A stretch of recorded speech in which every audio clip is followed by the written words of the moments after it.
And a good Tuesday evening, everybody. Chris McDonald with you on this Tuesday night, the final day of the month of April, April 30th, 2024.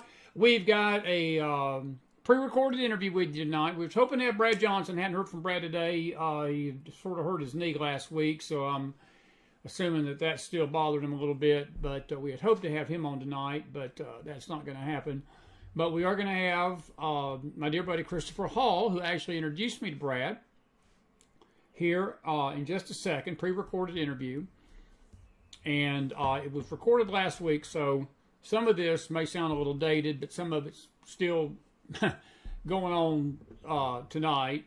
But it's not that dated. It's just some of the things we'll be talking about were some things that happened last week into the first of this week. But Chris has been a good friend. We've known him.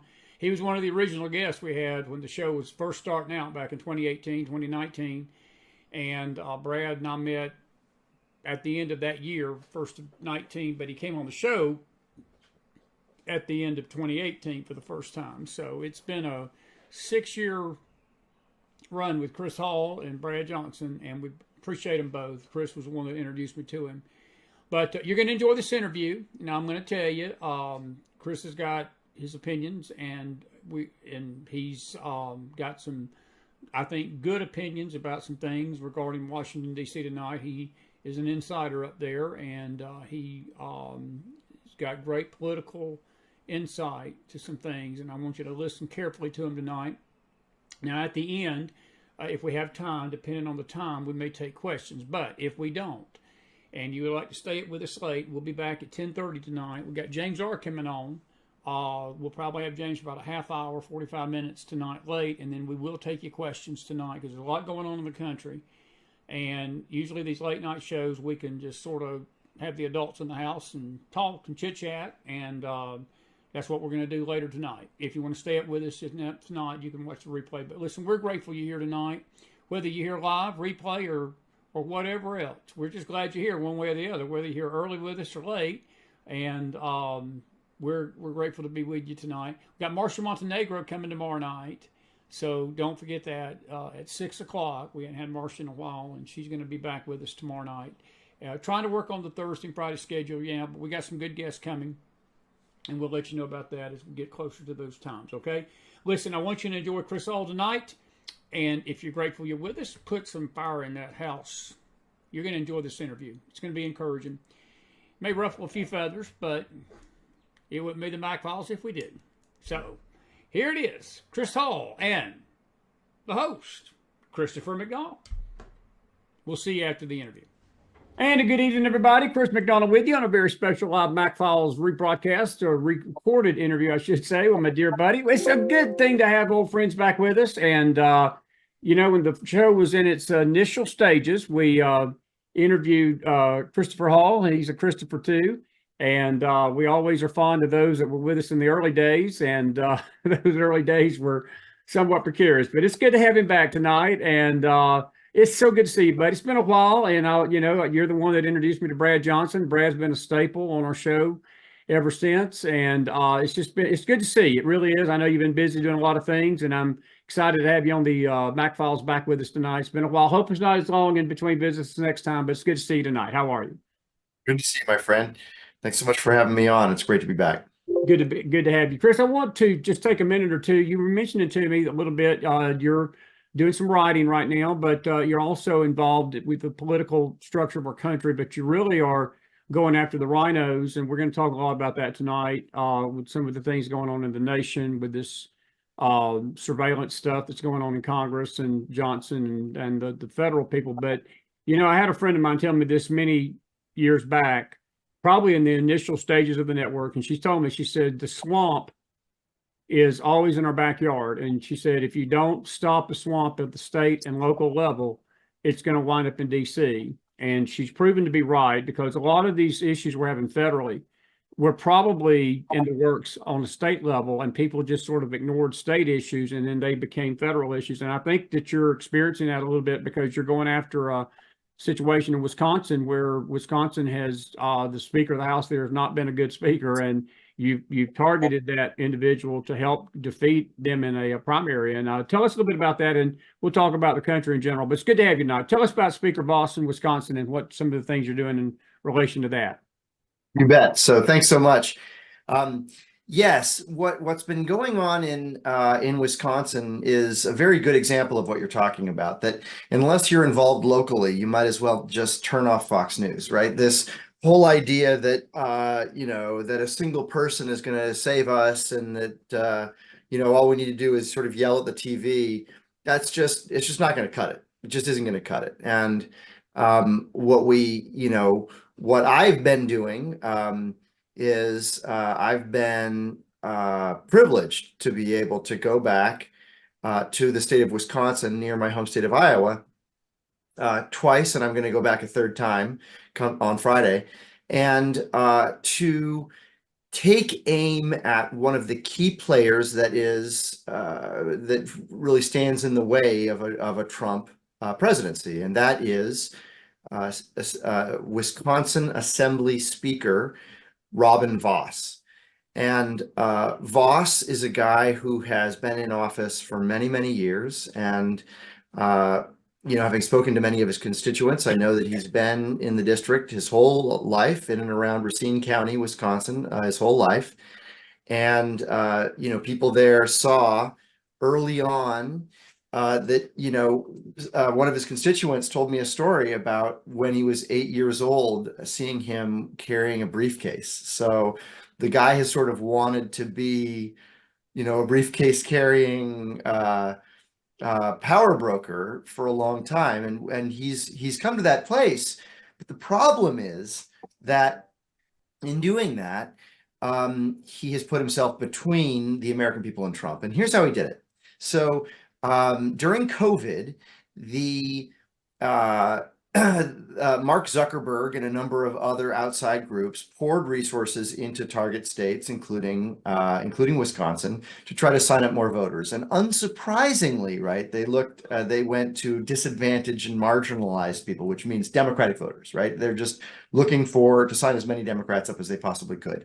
And they were able to partner with a lot of governments. A lot of state governments actually work directly with radical left-wing organizations in order to sign up more voters to vote, likely on one side.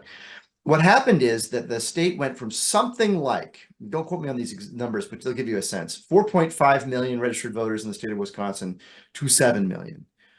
And that's not all real people, or at least it's not all new people. Some of that is just re-registering people who were already registered, or registering people who either didn't exist or didn't exist at that address or something like that. And so there's been a drive to clean the rolls in Wisconsin, but the Wisconsin Election Commission, which is sort of a committee of bureaucrats that has been put in place to make sure that all are represented in the state. And this committee of bureaucrats consistently makes decisions that are favorable, not necessarily to Democrats, right? There's some of these people are appointed by Vos, and they're still hearing matters that have to do directly with Vos. And so, but they're refusing to clean up the rolls in Wisconsin. And the head of that commission is somebody who is known to people who are tracking President Trump and listening closely to what he says. And that is the director's name is Wolf, right? Megan Wolf. And so she's the wolf at the door here in Wisconsin, keeping the people of Wisconsin from cleaning up their voting rolls from COVID in order to get a clean election. Wow. But the one person who is standing in the way of ousting Megan Wolf is Robin Vos, who's a Republican. And why? Because he doesn't like Trump. And he refuses to acknowledge what happened in 2020 in Wisconsin or anywhere else. And he is basically protecting Megan Wolf and the Wisconsin Election Commission, and thereby the dirty voting rolls. And so there's a group of us, and I'm only a small part of it, but there is a group of great Americans who have been coming to Wisconsin to work with the people of Wisconsin to try to have a successful recall of Robin Voss. That's what I've been working on. It's good. Well, look, my friend, we've known each other quite a while, and we really have not talked since 2020. I know it's been a few years since we've had you. And Chris, if a nation, I don't care what nation it is, don't have clean elections, you got no nation. If you ain't got no border, you ain't got a nation. If you ain't got a clean justice system, and we got none of those right now. And one of the biggest questions I get out there in that audience is, are you secure in the fact that 24 is going to be any different than 2020? Is our vote going to count? And if the people that are counting the votes are crooked, and the people that are counting the votes are doing crap like Robin Voss is doing and keeping people in play, and again, the COVID situation, they're telling how many people on those rolls that shouldn't be on there. And it's not just Wisconsin. This people may think we're highlighting Wisconsin tonight. This problem affects the whole country, because state elections, electorate votes go into the electoral college that elect our presidents. And if, I don't care if it's 18 votes or 20 votes, it adds up. And if they steal 18 here, 20 here, we found this out in 2020, it adds up quickly, and you get a Joe Biden presidency for 4 years. And my question to you is this: how secure are you that the Republican establishment is going to allow you to do this? Because look, these people are entrenched. I've never been a big fan of the Republican Party for a long time. I've lost a lot of respect for them over the last 8 years. I think that we have been betrayed, and we have been told things by the Republicans they do for us. They get to D.C., they take a knife, they jab it up the American people's back. It's sad. It's just the reality of politics. They frustrate me more than the Dems, because the Dems are a known quantity. You know what you're getting with them. But these rhinos and these keepers of the fox hen that are actually the wolf in sheep's clothing, not to use a pun, they frustrate us more out here than anything these horrible, evil Dems can do. And it's not just the evil Dems. But what are you feeling on the ground out there? I mean, are you getting a good feel that this can be done? So there's actually several different questions in what you said, and let me answer them in 3 ways. The first is, do I think we're going to have a clean election in 2024? And the answer is, I think it's really up to the people who are watching. It's really up to the American people. So because right now, I think a lot of people are sitting on their couches and angry, right? Oh gosh, Biden's been a bad president and he's barely sentient, right? And how can this happen? And I'm so upset. Well, for people in Wisconsin, and this, just as you said, this goes nationwide. For people in Wisconsin, a lot of them are just starting to wake up and go, oh my gosh, you're telling me that in my district, my legislative district, I have something going on which could affect the presidential race? Like, I didn't know. Well, it's time to wake up. Look around you. And by the way, let's be specific about this. It's not just people in Wisconsin or in District 63 in particular, right? If you're in District 63, like, contact us immediately, right? We got a job for you, right? If you're in Wisconsin, contact us immediately, right? Go to Racine Recall Committee immediately and sign up to get contacted, right? There's a project there for you. But in addition to that, remember that these local shenanigans went on in the swing states, and the swing states are, right, it's not just Wisconsin, it's Michigan, it's Pennsylvania, it is Georgia, right? It's Arizona, New Mexico's pretty blue, Colorado. I mean, the list goes on and on. Florida, for goodness sake, Florida is a pretty red state, but my gosh, it's pretty close in the presidential race sometimes, as we found out in 2000. So I would just really urge people. And by the way, the other thing is, even if you're not, I happen to live in the District of Columbia right now, right? This is not exactly ground zero for Trump supporters. It's not. I think that Trump got 5% in the last election, so it's 19-1 basically here. And I've begun to get involved in my party here. I've always wondered about the party here, and and I've started to get involved locally.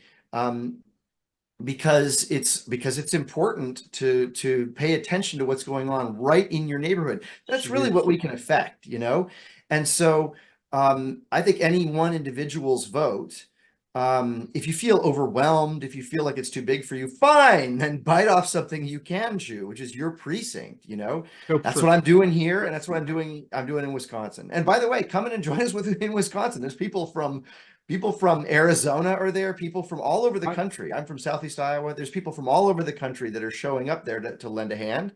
We could use your help. And this is going on. This is definitely going on in Georgia right now. It's definitely going on in Pennsylvania right now. These fights are taking place right now. And the presidential race could be decided on it. And, your local races could be decided on it. So this is a real it's a real battle. Thank goodness that not a lot of blood is being spilt right now. Right. But I got you. uh right but we need to observing strict legal limits.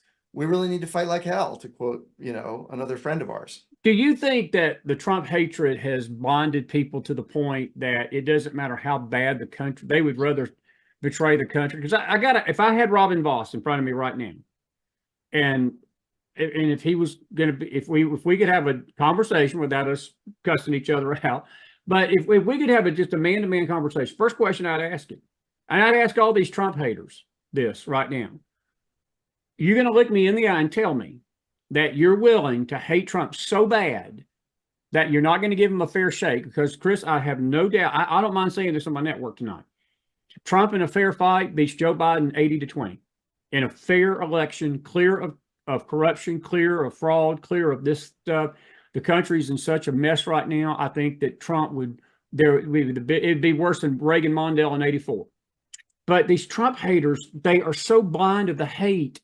They look around the nation and it's like they are blind to what is happening in the real time of the country and the people suffering, our border being open, the corruption in government, the child situation. I mean, the perversion, everything going on in the country, financial markets, our gas going to. I heard this morning, by the time we get into the summer, we're looking at $4 to $5 a gallon of gas again this summer, possibly in some parts of the country.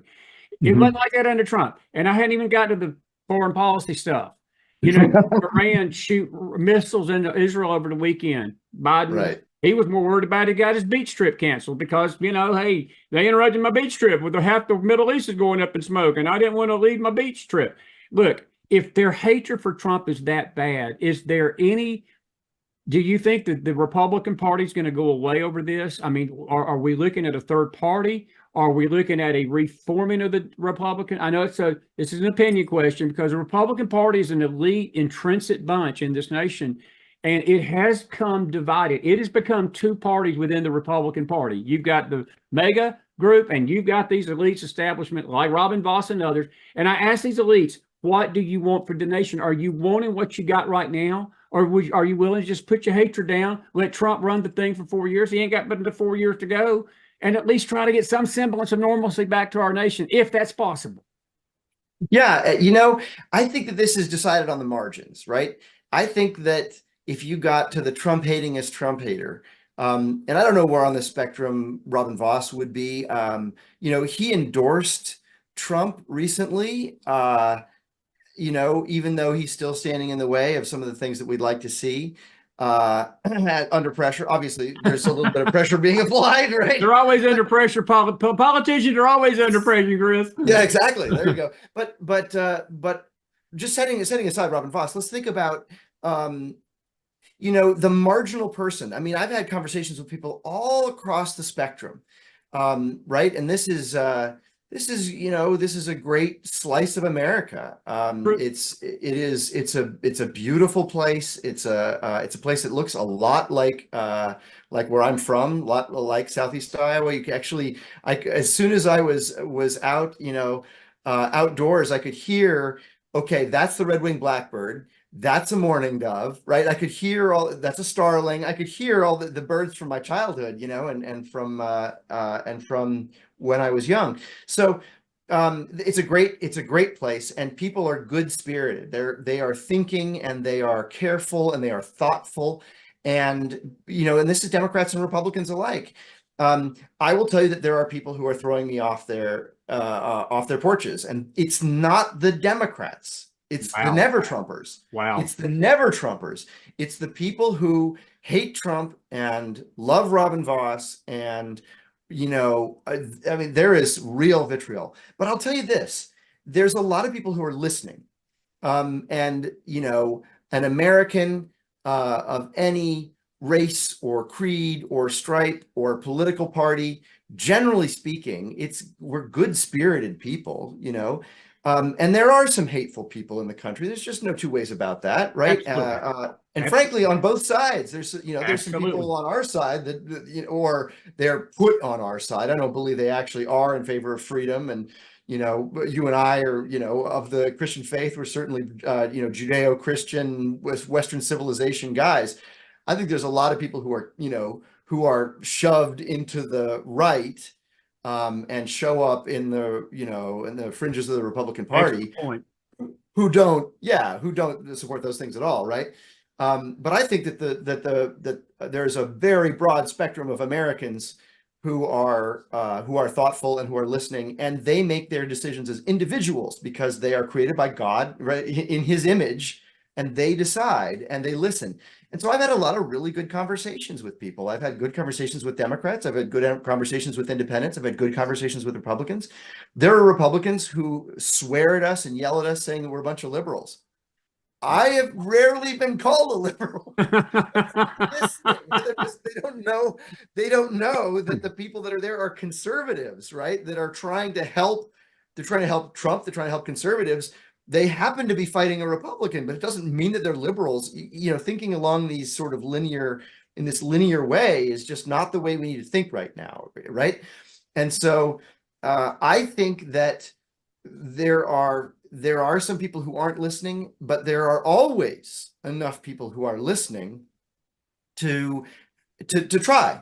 And when I get thrown off, someone's property, I say, "Yes, sir," immediately. It's your God. I literally told somebody, it is your God-given right to throw me off your property, right? It is a constitutional right explicitly laid out. I'm actually a petition circulator. I'm a team leader, right? And I am literally circulating petitions to redress grievances of the government, right? Right. Explicitly, it is an explicit constitutional right. However, it is absolutely the right of a property holder to say, "Get off my property." I do it immediately and with respect. And even when people swear at me, I treat them with respect. I say, "Thank you very much for your views. I respect what you're saying. God bless you." I'll tell people, "God bless you," and I just think it's worth. What I have found is that the majority of people are. I'm not sure I can say that. You know what? It's not just the haters. There's also a group of the disaffected. And I think the bigger problem is not the Trump haters, surprisingly enough. The bigger problem that I'm seeing, at least, is people who say, "I don't care. I don't care about that." Scares me the most too. And I'm glad you brought that up, because it sort of leads me to this next question. I get a lot of this, and I hate to use the word defeatism, but it's cynicism. And I know we all get cynical when we get older. And look, after 2020, we had a right to be cynical. To be frank, we had a right to be cynical because, look, we got disenfranchised out here, Chris. Look, there was millions, multiple millions of Americans that felt like they got shafted in that 2020 election, and for good reason, because the evidence was screaming at us that there was malfeasance in these swing states, as you mentioned. And I think that what made us angry in the public was that it was like the government didn't give a what. And it was like there was no recourse. Look, I went to D.C. in December, and I sat down with our dear friend Brad Johnson, and I remember sitting and having dinner with him that night on December the 12th. It was the weekend of Stop the Steal, and there were thousands, tens of thousands that had descended upon Washington. And I looked at him and I said, is this for nothing? And he just looked at me, and as Brad can say it, I can't use the word he used on my network tonight, but he said we're something.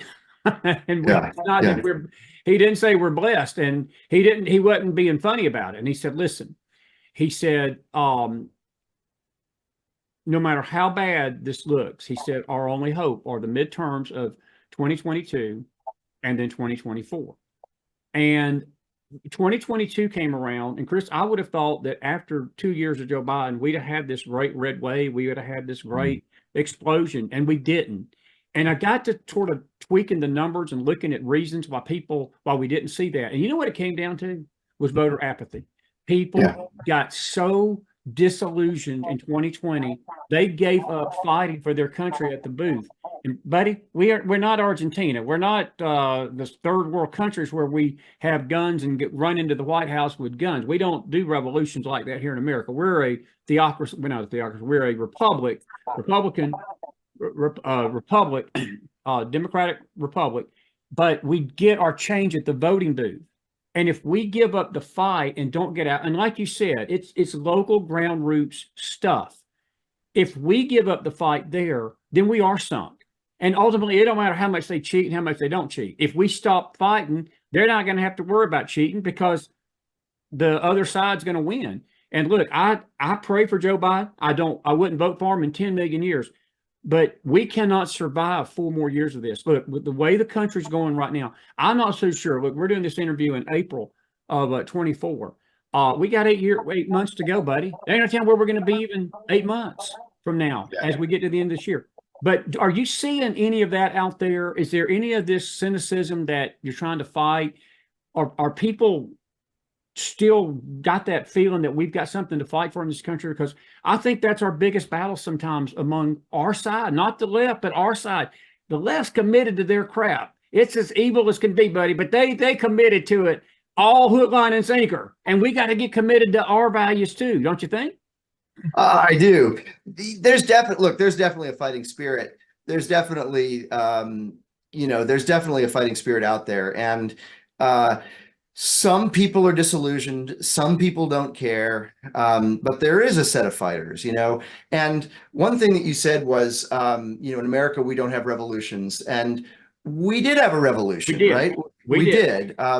And we fought over, what was the tax on tea? 1%, Yep. I mean, at that point it was like 1%. Are you kidding me? That, no, we'll take up arms. And, I don't recommend taking up arms, and we could get into a long conversation about that, but about why that is, and sort of what the nuance is on that. But let's just say the left is prepared for that, right? And absolutely, they are desperately hoping for that. That's what they want. That is the trap. That is the trap they're trying to set. They're trying to drive us crazy and to do crazy things. Don't do crazy things. Do smart things. But there is a spirit, though, of that this is really important. And I would also say it isn't just voting, because there's a lot that we can do. There's a lot that people who are Republicans tend to be hardworking people who have jobs and are trying to support the families and struggling more and more and more every year. It's getting harder and harder and harder for an honest person to make a living. My grandpa was a foreman in a machine shop in a copper refinery. And I mean, literally they closed, the Anaconda Copper Company closed his plant in 1982 and moved it to Mexico. Those jobs don't exist in the United States anymore. They're gone. And that happened to millions, tens of millions of Americans are experiencing that now, of having all of the good high-paying jobs have been offshored by people over the course of many years. So it's not easy, right? It is not. I'm not saying that it is easy to take time to get involved, but I am saying that it's necessary, because it's going to keep getting worse. It's just going to keep getting worse, right? And the left understands something. So in the démarche is the complicated word for it, in the approach to how you take over a country or a society. Lenin recognized that what you need is not a majority. You don't need public opinion on your side. So true. You don't. That's not the goal. The goal is 17% of the country being insane, and insane in your particular way, right? And disrupting everything, and being in control, yes, and being in control of the key institutions, whether that's done by force or whether that is done by slow, gradual, slow march through the institutions, as a leftist from Germany put it once, right?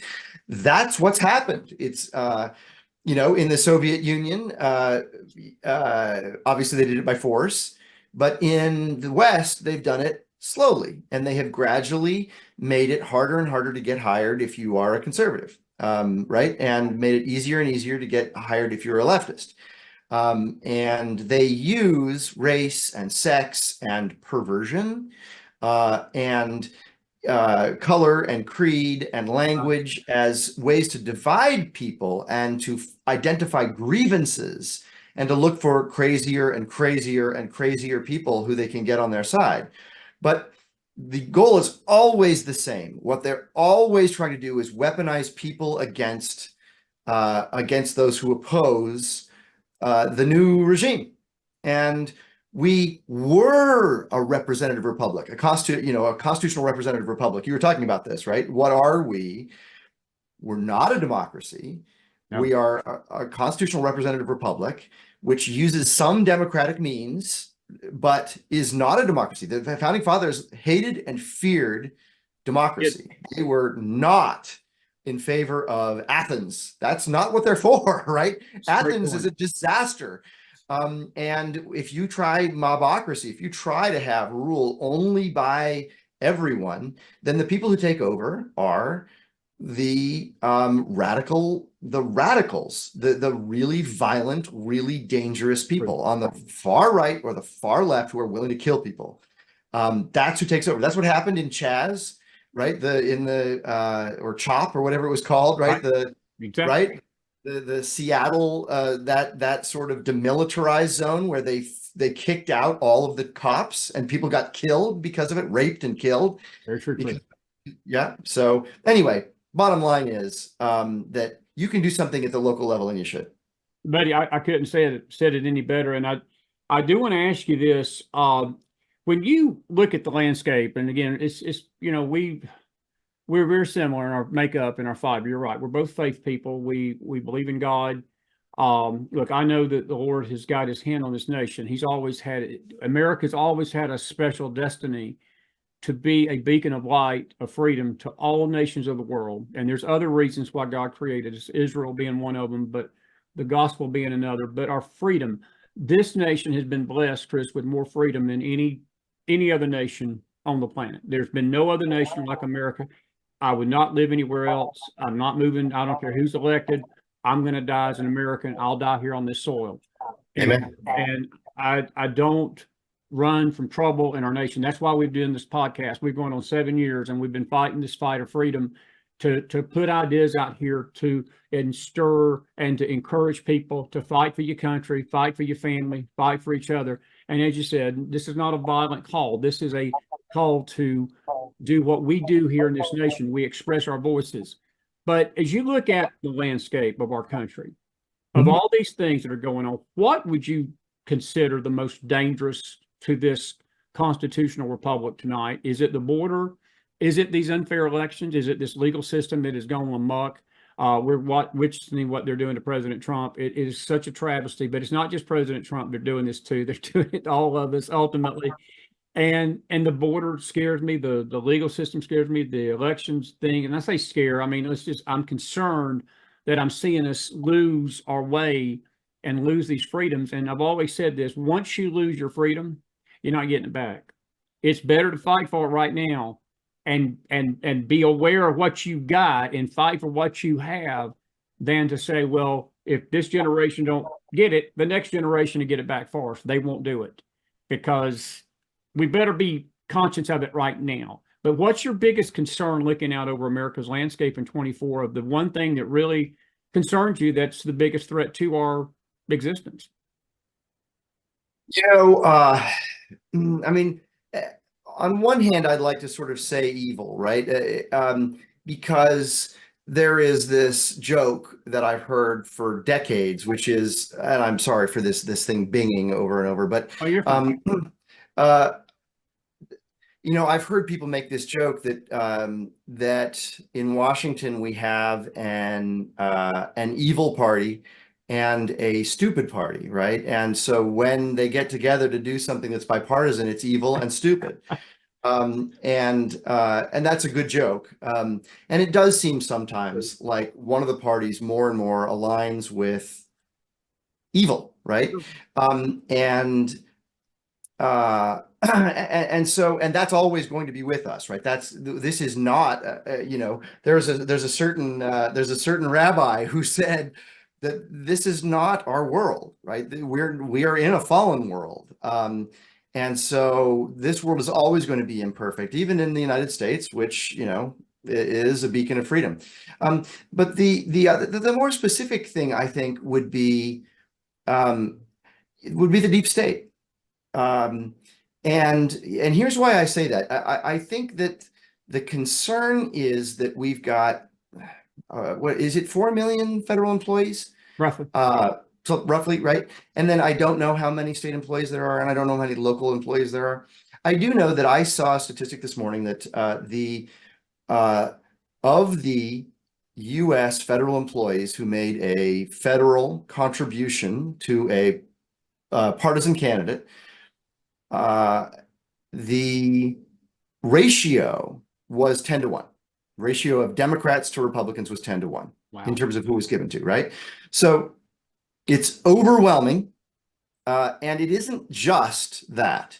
There are Republicans who are still not, who are on the other side in the sense that they really don't agree with what the vast majority of Americans do on all sorts of issues. And so my concern is that it is with the help of those individuals that the Biden administration is doing what it's doing. Do you think Joe Biden is personally opening the border? Do you think he's personally screwing up his foreign policy? Do you think he's personally like directing all this day to day? I mean, he strikes me as sympathetic in some ways, but he's not a mastermind. I don't think we should, right? I don't think we should be laboring under the misimpression that this is just a problem. I think it's a good point, and I'll just interject this. I do believe people around him may want to do that, but I'm with you. And I've got a different opinion about Joe Biden in a way, because it seems to me that he acts senile when he wants to. And it does strike me sometimes when he wants to hammer Trump or hammer Republicans or hammer a certain, like if he's out there pushing abortion up at the 10th month and 15th month after a baby's born, I mean, he gets real clear all of a sudden. And I'm not trying to be a conspiratorial, but I'm with you. One man can't do this. It's right. A group. Keep going. I didn't mean to interrupt you, but you're right. You're absolutely right. No. That's right. And let me sort of we have these terms, right, that are not precise, right? And so it's hard with these with the words that we have to describe this, but let's just, I liked you threw out the term elitist when you're talking about the faction of the Republican Party, which can be problematic. And the elites, I think, is a good way of thinking about the problem that I think that there is a very large segment of the American public that has been educated to believe lies. And they believe, Ronald Reagan said that the problem with our liberal friends is not that they're ignorant, it's that they know so much that isn't so. That's a great point. It's a great quote. That's the reality, is that at the dominating heights of the U.S. federal government bureaucracies, including when Republicans are in power, many of the appointees end up being Republicans from this sort of other camp. That happened last time. It's going to be challenging this time. I think it might be better if the Republicans do win. If Trump wins, right? If a good Republican wins, I think it'll still be challenging. But certainly the vast majority of the leadership of these of these bureaucracies is, but it's also true in state government, it's also true in corporations, it's also true in education, as we found out with Harvard, my alma mater, right? My alma mater, the president of Harvard, I mean, it was a laughing stock. She was a laughing stock. And this is something that I experienced from 1988 to 1992 when I was there. I mean, that sort of rampant, blatant discrimination in favor of a radical ideology, over the principles and values of the country and of the civilization, of the faith on which it was founded. Those things are pervasive in virtually every corner of the institutions of the United States. That's the problem, right? Is that people who know so much about things, who know many things that aren't so, dominate all of our major institutions in the country. And so what I would encourage viewers to think about is to think about where you have the most leverage. Usually it's at the local level, but there are companies, you buy things and you sell things and you do business with people and you don't do business with other people. Your money goes places, your vote goes places, but your money goes places, your time goes places, right? And think about the state schools, right? The state universities, and even more and more the local schools. People kind of go berserk. We become tribalist about, go rah rah. I'm kind of a Hawkeye fan, even though I didn't go to University of Iowa, but I grew up near. And I remember the Hayden Fry days. And I remember Hayden Fry too. I do. Oh yeah, great American, right? And I remember drinking Mountain Dew in Hawkeye cans, when I was a kid. And but the University of Iowa is no longer what it was, and it wasn't much then when it comes to ideology. These institutions, right? Bud Light, Target, Disney, Great point, are Chris. no longer trustworthy. So And they are working, they're working in the opposite direction that our country is. And we need to be really careful how we allocate our time and treasure, not just our vote. That's so true. It's well said. We got about 10 minutes, 15 minutes. I want to just give you a few quick fire questions and get your opinion on them. Since I hadn't seen you in 5 years, that could take us 6 hours right there, every question I want to ask you, but I'll keep it local, normal, current stuff. What's been your opinion of Mike Johnson, Speaker of the House? You're in DC, you're in the Beltway there. I know a lot of Republicans, hard right Republicans, are upset with him. The left is sort of mixed. I mean, he's getting a sort of a mixed review. When he first came on, we all thought Kevin McCartney was the Antichrist, and we found out that politics is a little bit more complicated than social media and all the crap that people throw out there. Look, governing, I've said this so often, people don't understand that Twitter, whatever Twitter is, that's not governing. People may be a social media darling, but when they get to DC, I don't care how social media famous they are. I want them to govern the freaking country like they should be governing. I don't care how a big star they are on Twitter. And what's your opinion on him? I'm sort of mixed. I was told by people in Louisiana he's going to be a great speaker. He's capitulated on some things. He stood strong on other things. But what's Christopher Hall's opinion of him as you see it from within the Beltway? So I had the honor, as you may remember, to be a chief of staff on Capitol Hill up until 2015. So not all that long ago. And I'm not actually sure. I'm not sure whether Mike Johnson was speaker or not. Now I could check that, but think about that. The point is, I didn't know. I didn't know then, and I didn't know until he became speaker. I just didn't have any view of him whatsoever, Gotcha. And I know some members of Congress. I know, some senators. I'm no darling of members of Congress or anything, but like I didn't have any view of him whatsoever.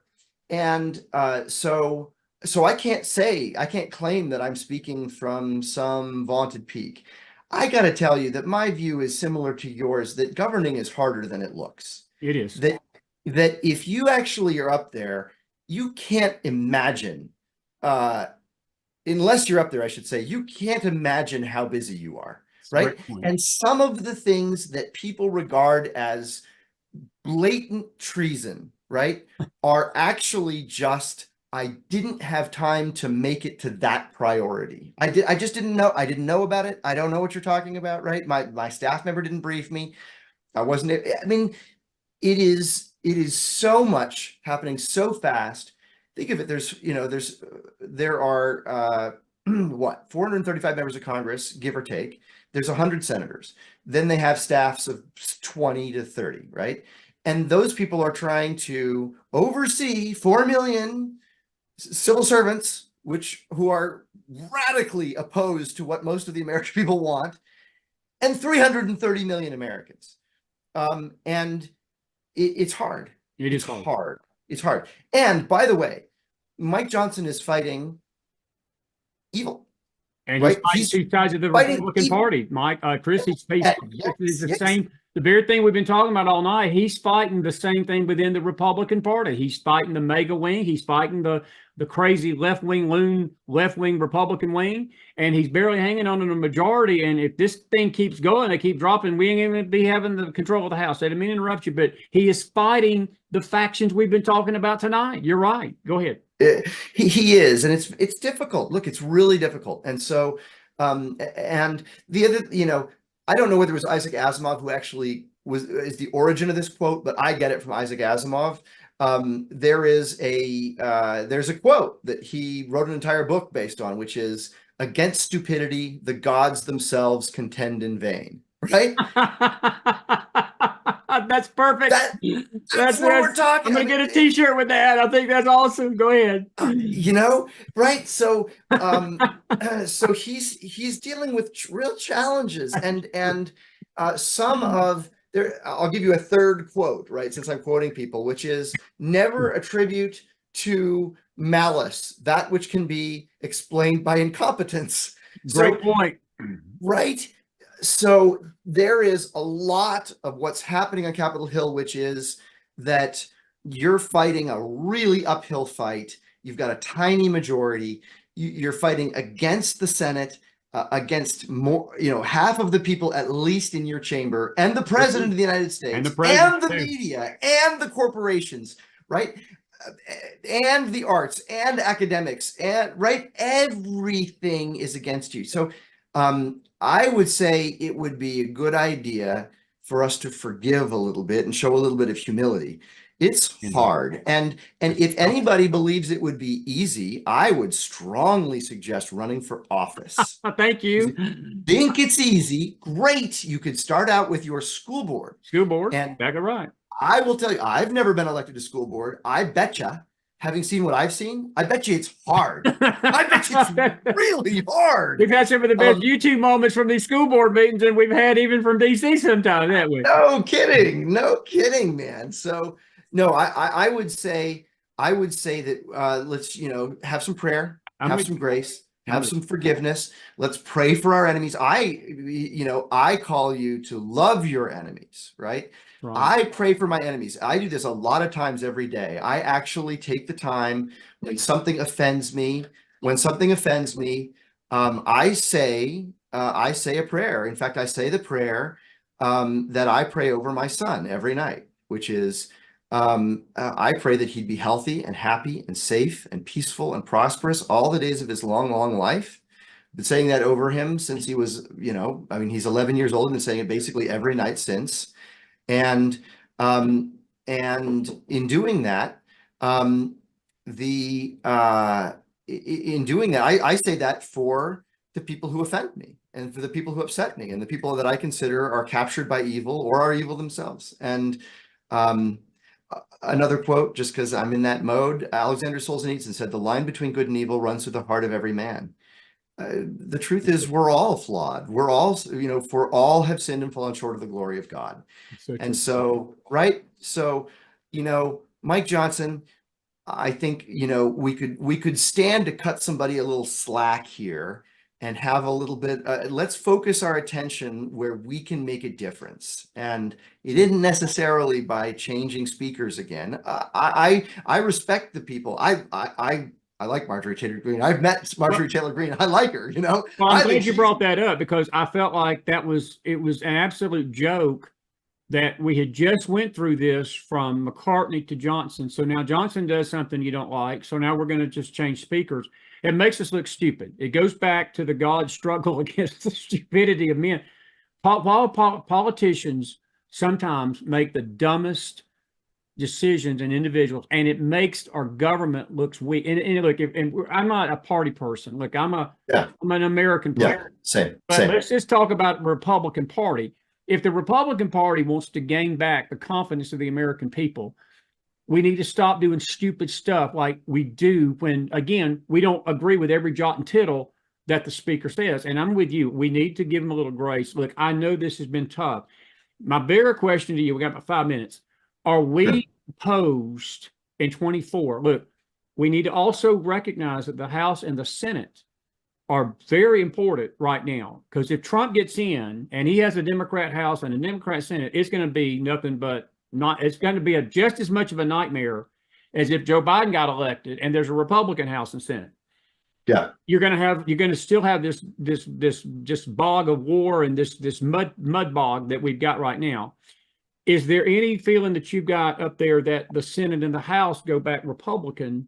Do we keep the House? Do the Senate go back Republican? Or are we looking at this stalemate as we get into next year in 25? Well, I mean, of course, the short answer is that I don't know, but I know I would say I'd say a couple things. One is that the feeling that I get is that the House, even though we have the majority in the House and we don't have the majority in the Senate, that the House is in more jeopardy than the Senate in terms of Republican control. Gotcha. And it's just a feeling that I have. And I can't swear to that, right? But that's the sense that I get. And so I think it's important for people to not to take their eye off the House and Senate as they're I'm with up you. in the presidential race, you know? Do you think it's because people are disenfranchised with the Congress, or is it more the way the maps are? Because I know there's been a lot of redistricting, and I know, look, just like AOC up there. I mean, AOC is the biggest joke in the world for a member of Congress, but she's in a district that she could run with her eyes closed. She could go out and say the crazy thing. She's going to win. I mean, unless somebody strong runs against her. Is it that, or do you think there's more of this disenfranchisement, this disillusionment, this sense that, well, you know, we're not going to go out and vote because you said it a while ago, the congressional races are just as important as the presidential races are. Well, yes, some of this is lethargy and apathy and people just kind of giving up and throwing up their hands. And by the way, if you feel that way, understand that the enemy is trying to make you feel that way, right? Great point, Chris. That's their goal, right? They are trying to get you to do one of two things: give up or do something crazy, right? Where they can kill you or put you in prison.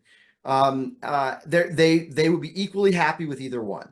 Don't do those things. Don't do those things. Rush Limbaugh, right before he died, was asked this question: when is it time to give up?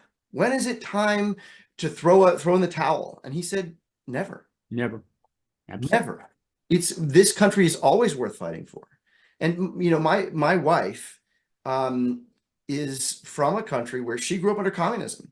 And her country was under communist rule for something like 50 years. And they didn't give up. She maintained her faith. Her family maintained their faith. In the face of persecution, and they maintained their culture, and they maintained their values, and they fought off the attempts to crush them. And when it came time for them to have a shot at freedom, they were ready, and they took that shot, and they were careful.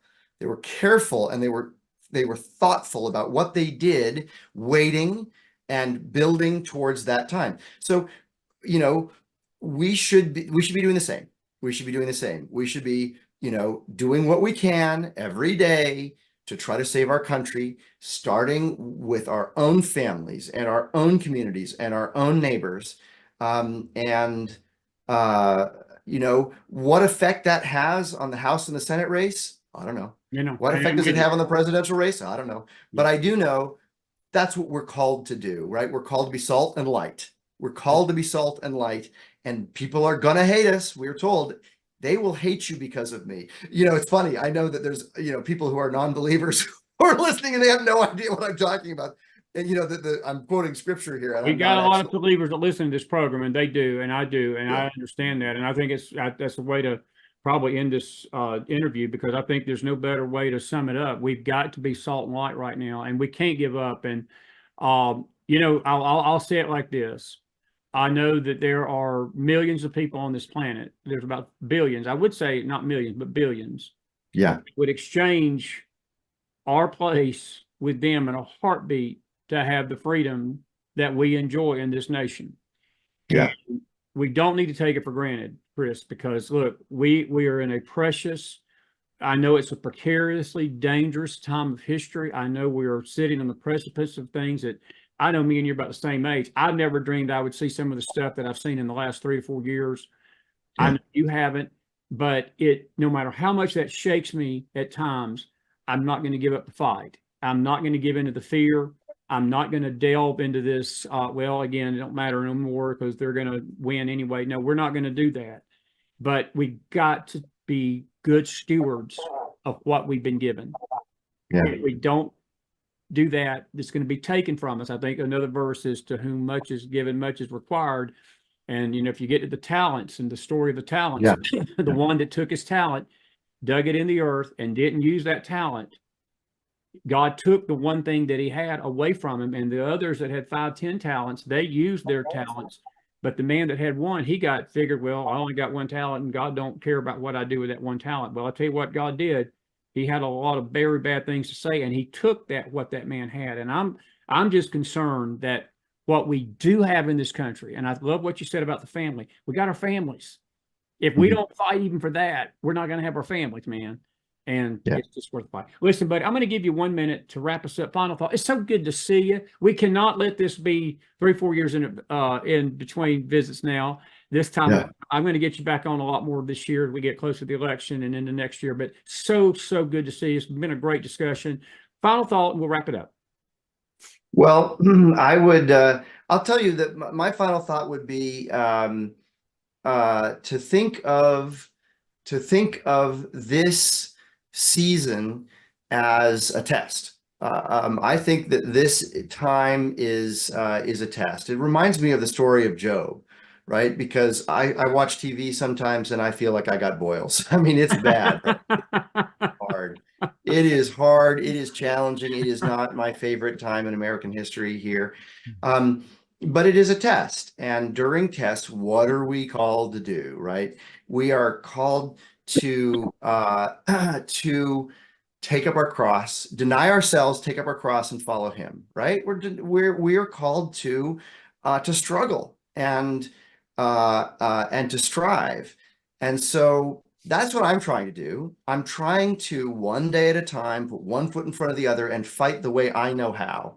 And with the gifts that God's given me, with the abilities that God's given me, and trying to do my best to make a difference in, you know, for my community, for my family, for my country, for my faith, for my brothers and sisters in faith, for my brothers and sisters in this community, and frankly, for Western civilization, right? There are a lot of people who are suffering, and they're suffering very similar fates.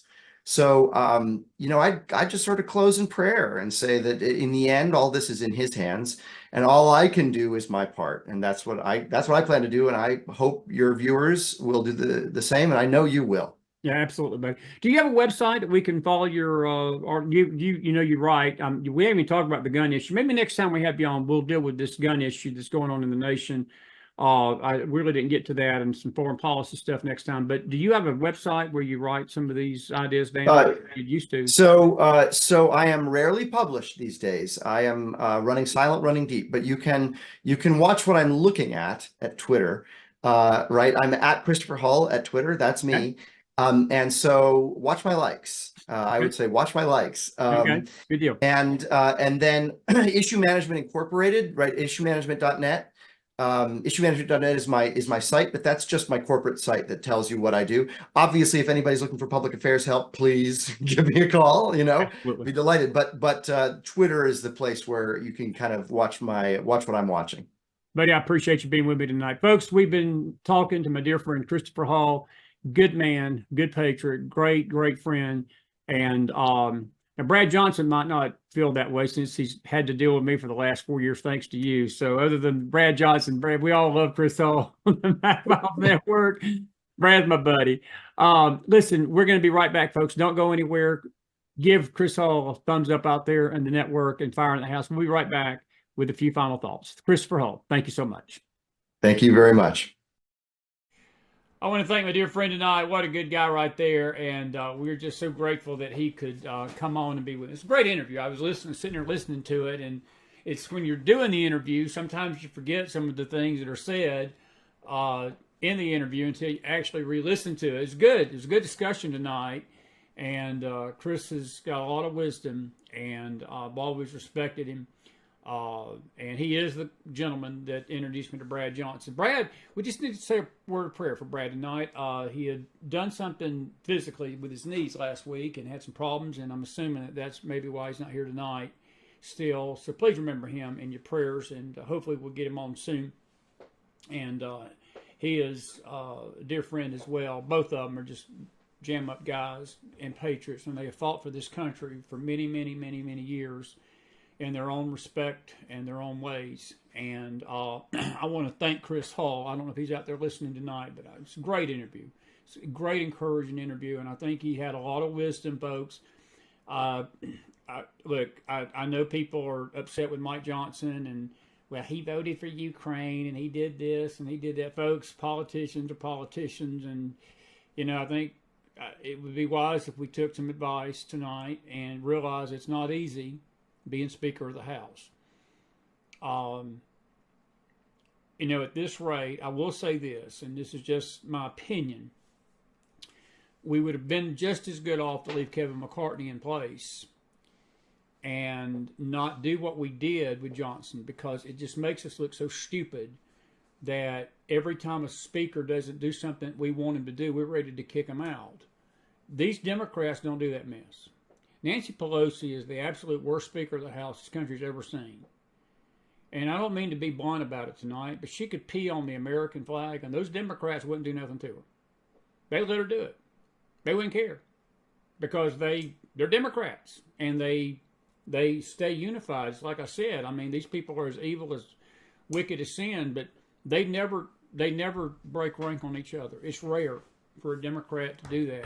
We Republicans, I swear, if somebody sneezes the wrong way, if they wear a different color tie we don't like, if they look at us the wrong way, or twitch their eye a certain way, or turn their head a certain way, I mean, we're ready to just throw them on the curb, throw them out. That's Christians too. I mean, that's how Christians are to each other too, sadly. But it's just the self-righteous smugness that is going to destroy not only a party, it's going to destroy this nation, folks. We got the right message. We got the right view. We understand freedom. We understand what it means to keep country free. Most conservatives understand life. We had Carla Nicole on last night, and she basically laid out the war against humanism that we're fighting in this nation, and we've got the right argument. We just can't seem to win because we're always killing each other. We're always fighting each other. So what do? The Dems don't do that. And, look, and Nancy Pelosi, the only reason they let her go this last time was they saw the handwriting on the wall with the midterms. But I will tell you, the Democrats got caught just as much off guard as most of us did out here. They were expecting a slaughter in 22. And come to find out, it wasn't no slaughter. And the Republicans barely hung on. And look, I didn't like Kevin McCartney. There was a lot of things he did that I just disagreed with. But I think at the end of the day, when we look back on this now, we probably made a mistake trying to get rid of him. and maybe that's just my opinion. I know some of you don't hold that, and that's fine. But the same bunch that was screaming for McCartney's head is now screaming for Johnson's head. So, who are you going to put in there? I mean, who are you going to put in there? And I guarantee you, and again, some of you ain't going to like this, Margie Taylor Greene gets down in Florida. If you put them, and Tim Burkett from my state of Tennessee, he was one of the headhunters for McCartney. If you put their sorry carcasses in that speaker's house, they wouldn't last 2 weeks. They wouldn't last 2 weeks because they wouldn't handle the pressure. People would come after them like there would be no tomorrow. And see, this crap, folks, just makes us look stupid. And we've got a nation on the brink of total collapse on all facets. And this is what our politicians are doing in D.C. So I think Chris Hall gave us some very sound advice tonight. Very wise. And that's just my 2 cents. That's just my 2 cents on that. And now I don't know if that fire in the house is for me or for Hall, but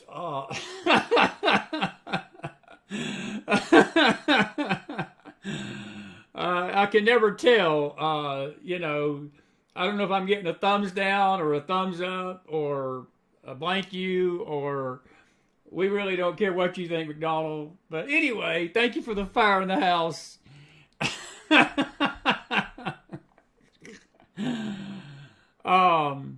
We got a lot more to come tonight. This is just the beginning, because I ain't had a chance to run my mouth, and baby, I'm going to run my mouth tonight.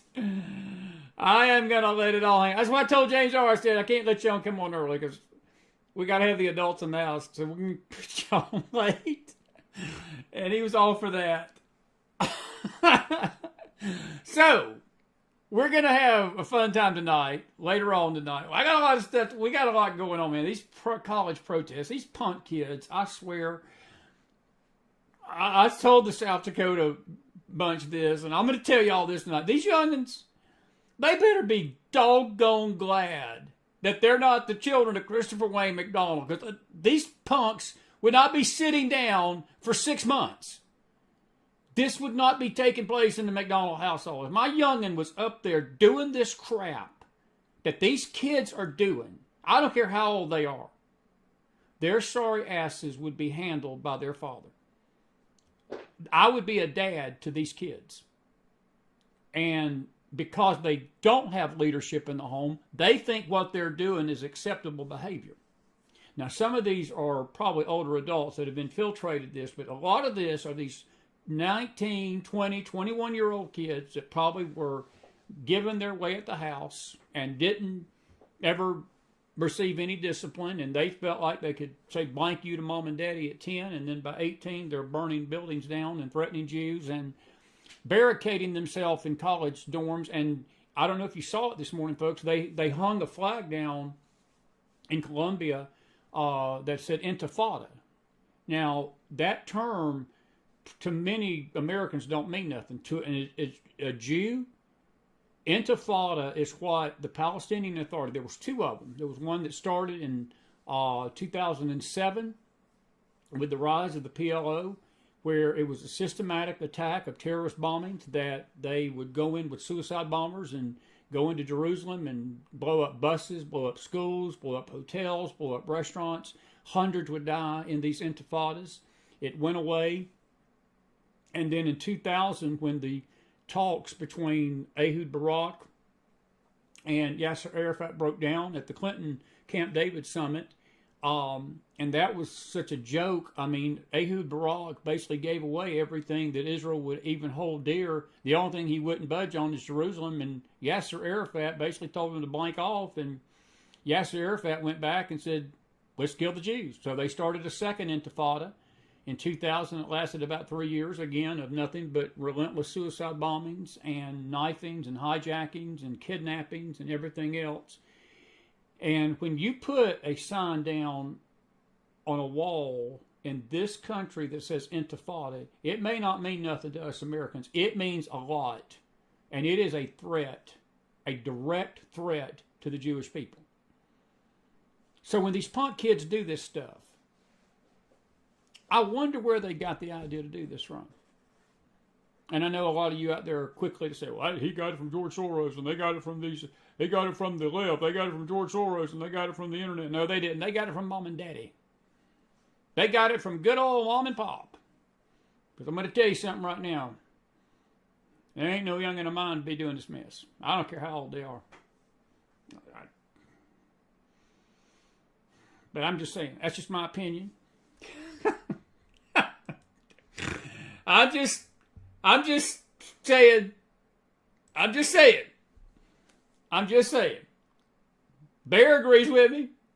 So, Sheila Daspin agrees with me. So, good. Good. One or two agree with me. That's all right. Now, listen, I know you got some questions. It's 8:11, 9:11. We got to be back on in an hour. I'm going to take 15 minutes. If you've got a question or comment, me and James are going to deal with this college crap tonight and some other things tonight. But if you got a question or comment, real quick, I'll take them for the next 5-10 minutes, and we're going to have to say goodnight to you. We got to get back and all. Good Lord, have mercy. I just love doing what I do.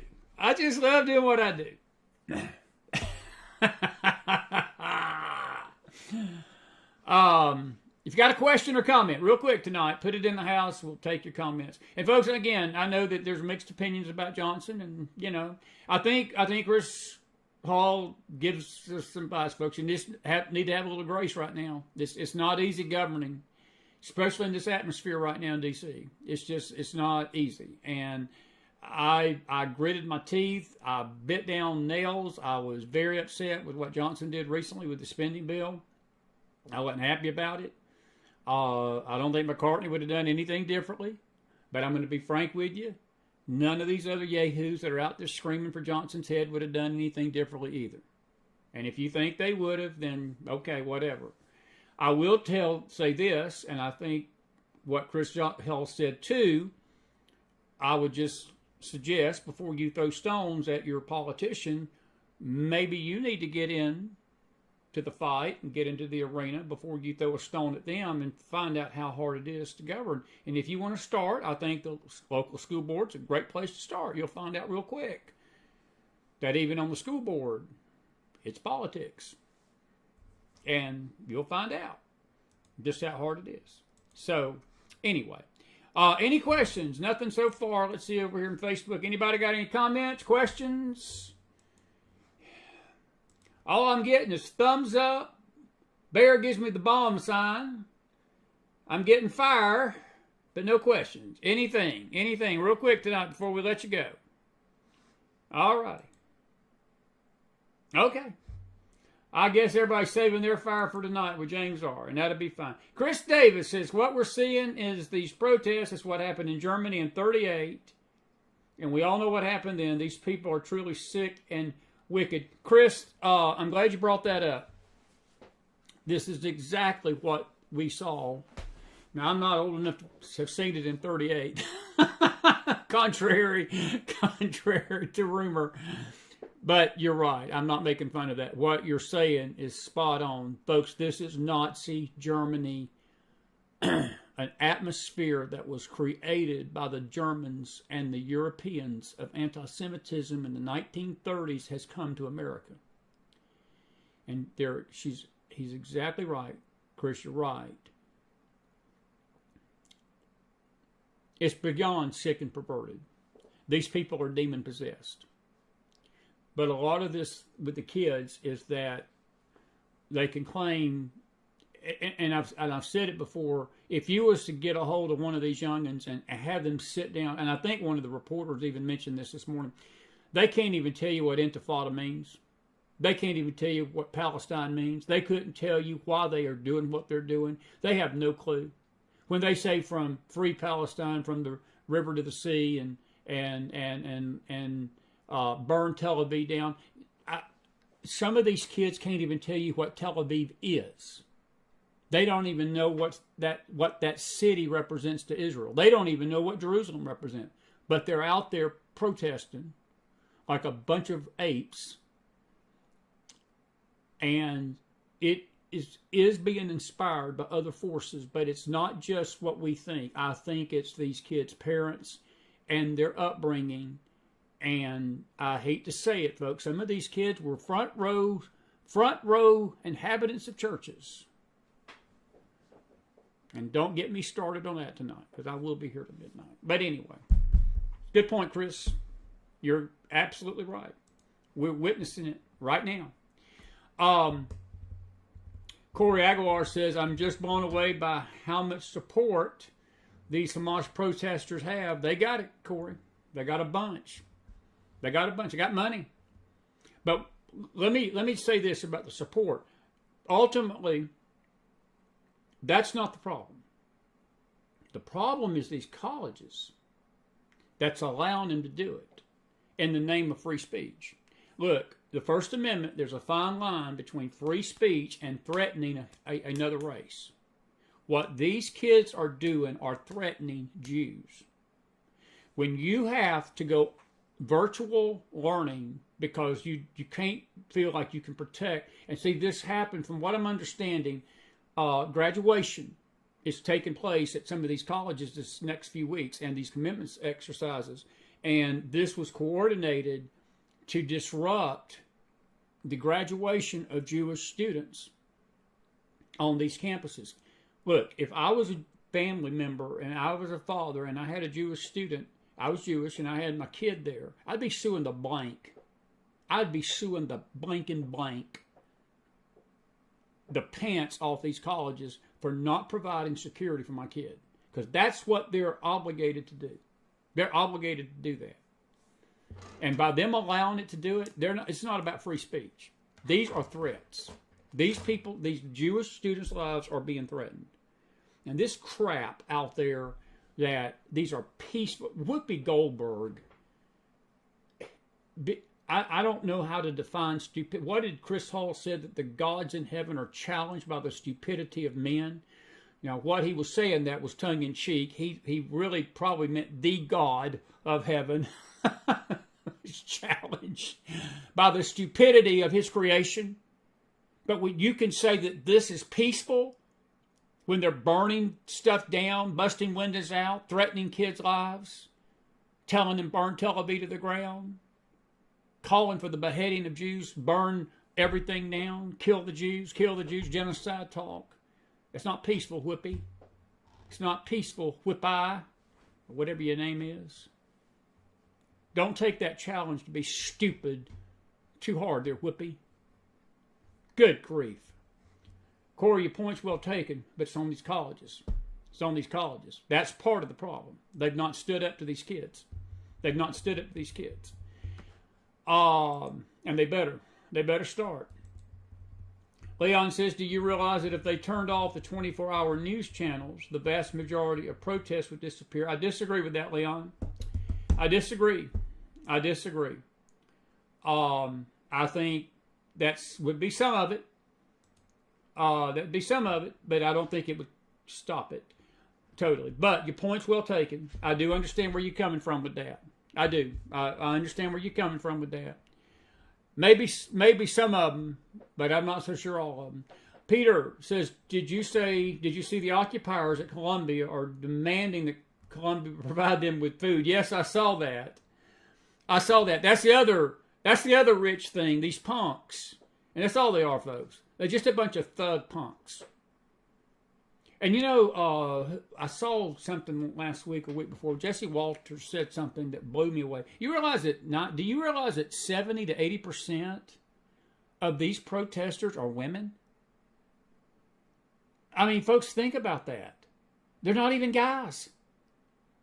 And the Muslim world, the way they treat women, you would think that these women lib organizations and these let's let all the women be as men, you know, that they're equal as men and they're just as equal as men. Do you think these women liberals would be out there raising hell and saying, well, we don't want the Muslims to control the world because they cut our heads off and basically make us slaves?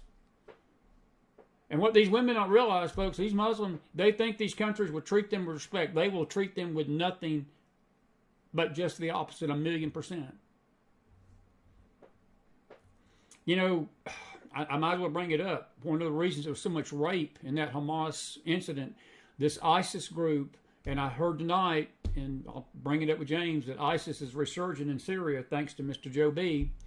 But one of the earmarks of that terrorist group was rape. And folks, it's a Muslim thing. It's Islam. They don't respect women. They violate women. They think it's almost like a game to do it.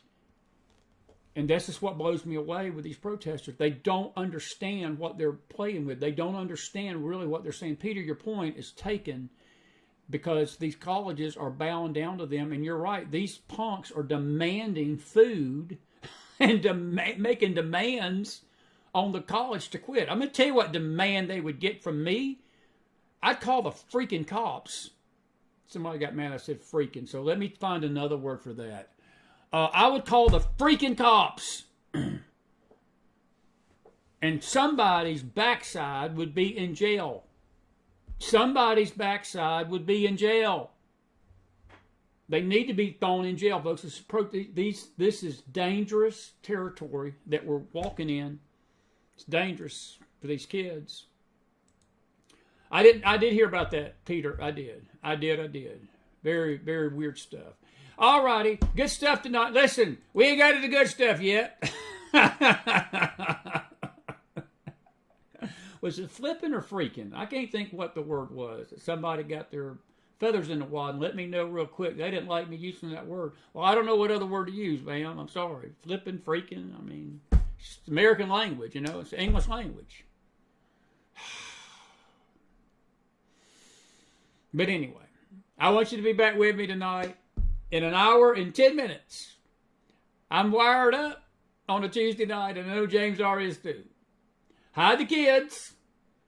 And I might as well warn you folks, James R, I don't know how he is. Sometimes he's calm, sometimes he's a little wired up. I don't know what he's going to be tonight. But James just lets it all hang out. So if language is a problem, I'm just going to go ahead and warn you ahead of time. If language is a problem, you might want to sit this one out tonight. I mean, we respect our guests.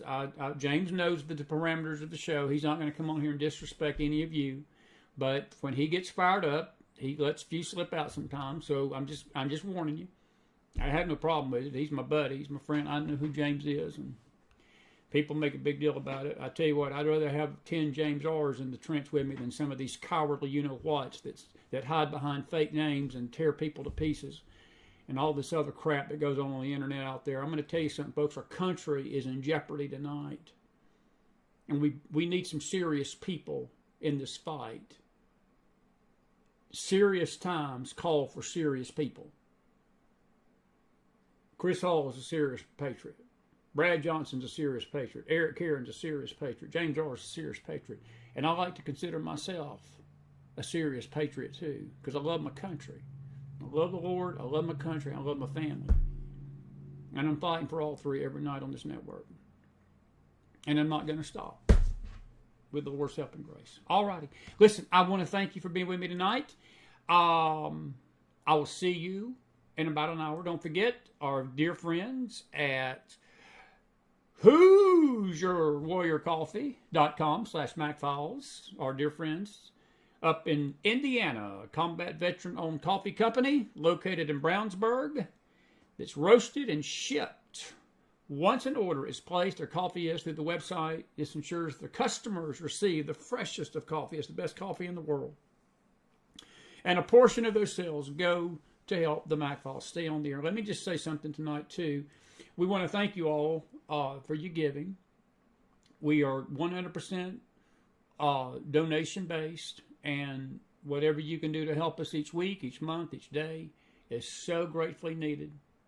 Every day, ZELLE, chrismac44@gmail.com, paypal.me/themcfiles, Venmo /themcfileschris, patreon.com/themcfiles, P.O. Box 50942, Knoxville 37950.